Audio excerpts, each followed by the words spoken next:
The sun blazes down on a Roman forum. Merchants cry out over stalls piled high with figs, dates, and grapes. But behind the wealth of the empire lies another world of fruit. Crops once so vital that without them, whole armies, cities, and dynasties might never have survived. 1. The Roman medlar, fruit of winter survival. Imagine biting into a fruit that is only edible once it begins to rot. That was the medlar. Its Latin name is Mespilus germanica. Originally brought from the regions of Persia and the Caucasus, the Romans adopted it into their orchards. They treasured its strange timing, ripening at the very moment when other fruits had disappeared. In villas across Italy, medlars were harvested in late autumn and stored until December. Hard and sour at first, they softened into a sweet, spiced pulp only after frost and decay set in. To eat them too early was punishment. To wait was reward. This made the medlar more than food. It was survival in lean months.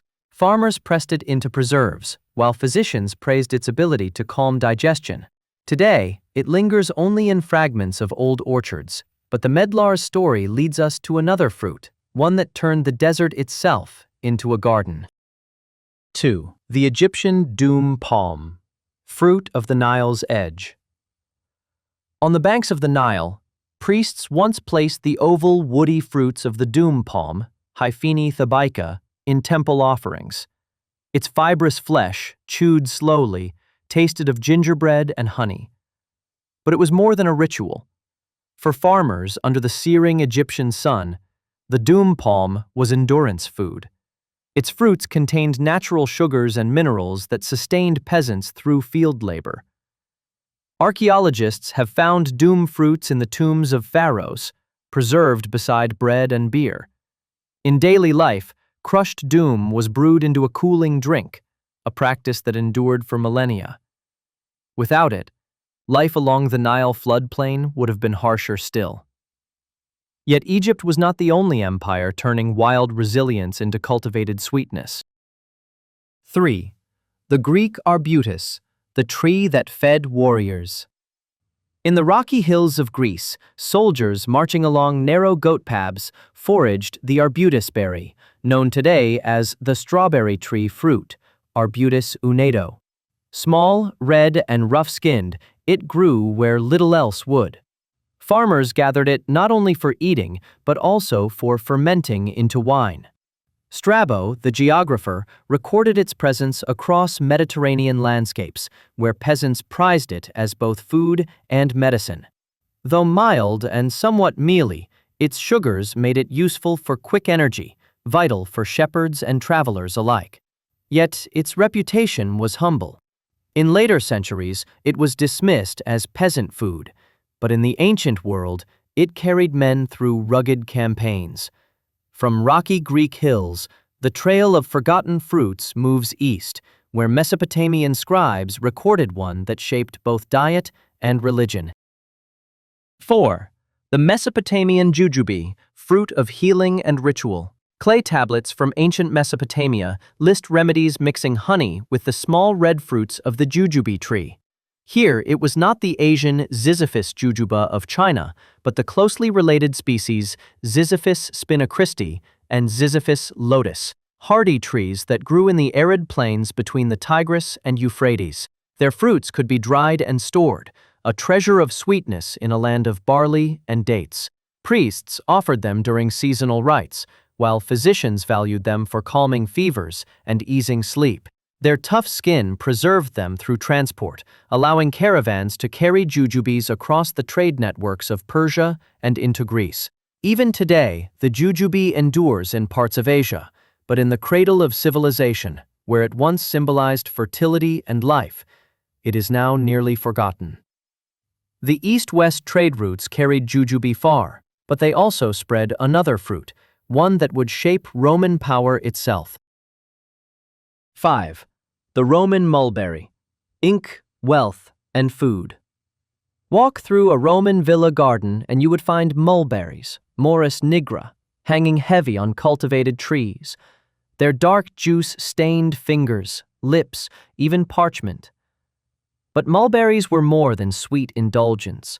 Romans crushed them into medicinal syrups, prescribed against sore throats and fevers. And for the common soldier, mulberries were battlefield fuel. Dried, they were carried easily in sacks. Mixed with grain, they offered quick nourishment on the march. Unlike later Byzantines, Romans did not yet raise silkworms. But their awareness of mulberries' connection to silk from the east symbolized the empire's hunger for luxury. Their dual life, both aristocratic and humble, made them indispensable. Yet in modern Europe, many of these ancient orchards have vanished. Still, 5 more fruits remain, each carrying a forgotten story of resilience, ritual, and survival. And the most astonishing of them all, the one that could truly reshape our diets today, waits at the very end. 6. The Egyptian sycamore fig, fruit of eternity.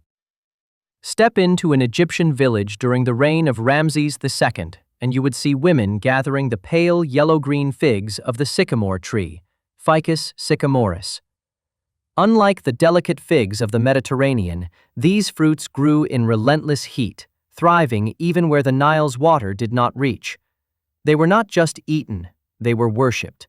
The sycamore fig appeared in Egyptian mythology as the tree of life, sacred to Hathor and Isis.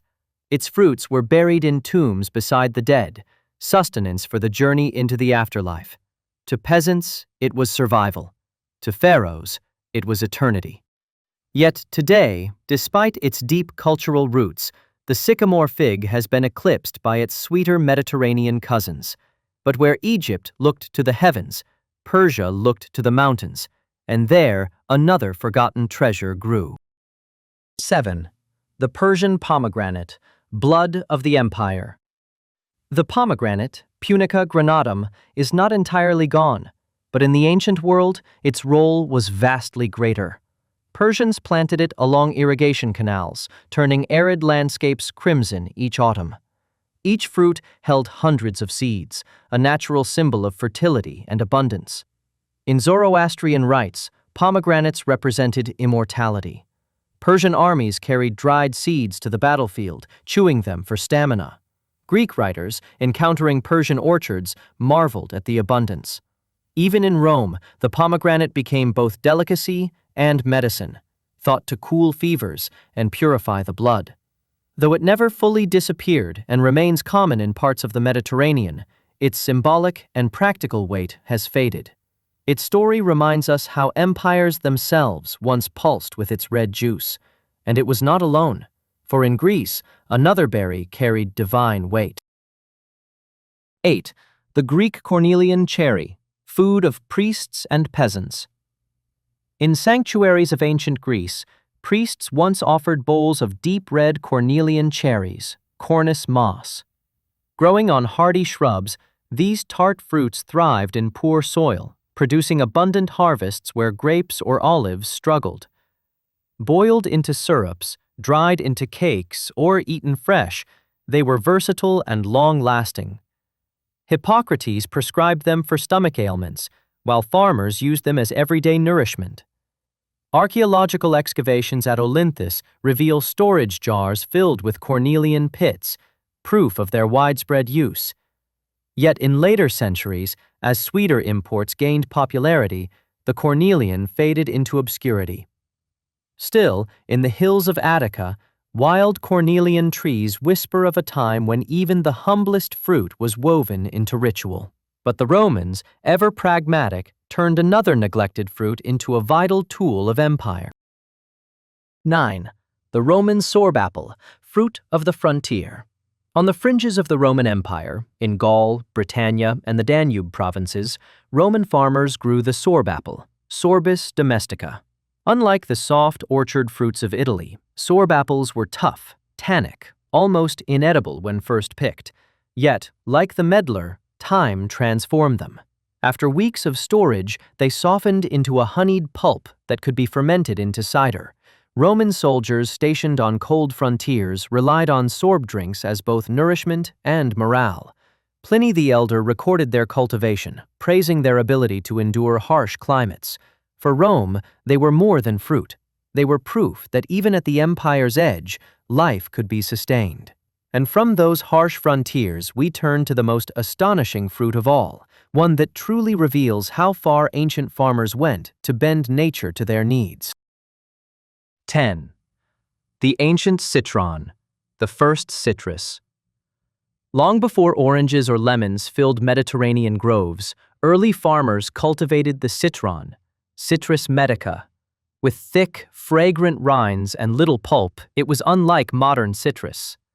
Archaeological finds from Persia, Israel, and the eastern Mediterranean confirm its presence as early as the 4th century before the Common Era. The citron was prized not for juice, but for its medicinal skin, which could be candied, steeped, or infused. It was carried along trade routes into Greece, where Theophrastus described its power to repel insects and preserve health. For the wealthy, citrons were luxury, a symbol of status displayed at banquets. For healers, they were necessity. To cultivate them in hostile soil required ingenuity, irrigation systems, grafting, careful pruning, and from those efforts, the entire world of citrus, lemons, limes, and oranges was born. Without the forgotten citron, the orchards of southern Europe might never have existed.